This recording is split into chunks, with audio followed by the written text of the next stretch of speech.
came here in 1981, and when I did, the Philadelphia music scene was exploding. Beru started about that time, and they and I have now both been in Philly for 29 years, which is pretty amazing. First show I ever did with them was at a little dumpy club in Upper Darby called the E Street Cafe, and they were always shutting the sound down because it was too loud, and Beru actually got arrested on one of the second or third shows I did with them, and got put into the back of a paddy wagon and taken to the Upper Darby Police Department. Not their best night, but a very fun night. And then MMR just continued to grow with the band. When the first record came out, I got a job. We started playing Hoods A Go-Go, and I got a job. And then they just started filling every club that they went to based on radio play and based on how good they are live.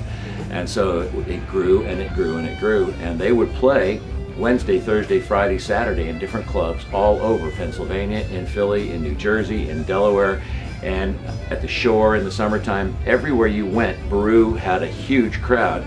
Why? Because of what we still see today. They're fun, they're musical, they're talented, and you come out of there just feeling great. It's what music does. They have the best musicianship, but it's done with this touch of theater, and you have to see it to believe it. And one of the greatest moments in my life was when they got back together again about 6 or 7 years ago and did a show.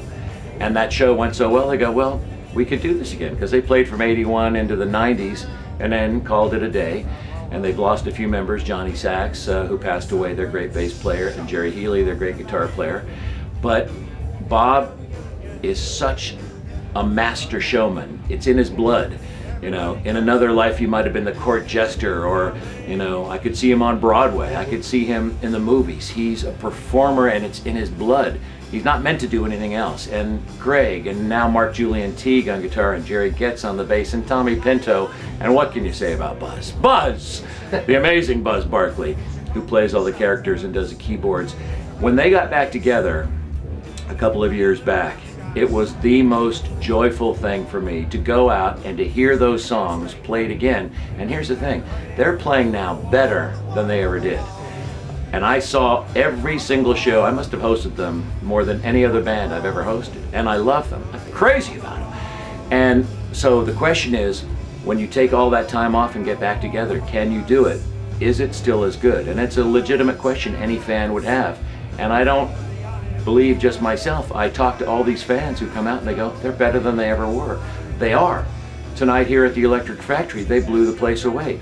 At the Blockley Poorhouse, they blew the place away. And that was kind of a return to their roots in a way, because the Blockley Poorhouse is on the site of what used to be the Chestnut Cabaret.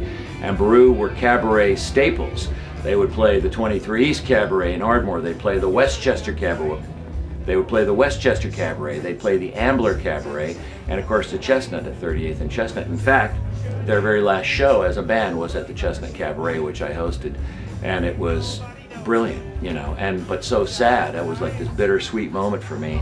I couldn't believe this band that brought such joy to me was leaving, but the joy continues because they're back and they're playing better than ever. And for anyone who hasn't seen them, I talk about them a lot on the radio, but you must, as I said earlier, see them to believe them.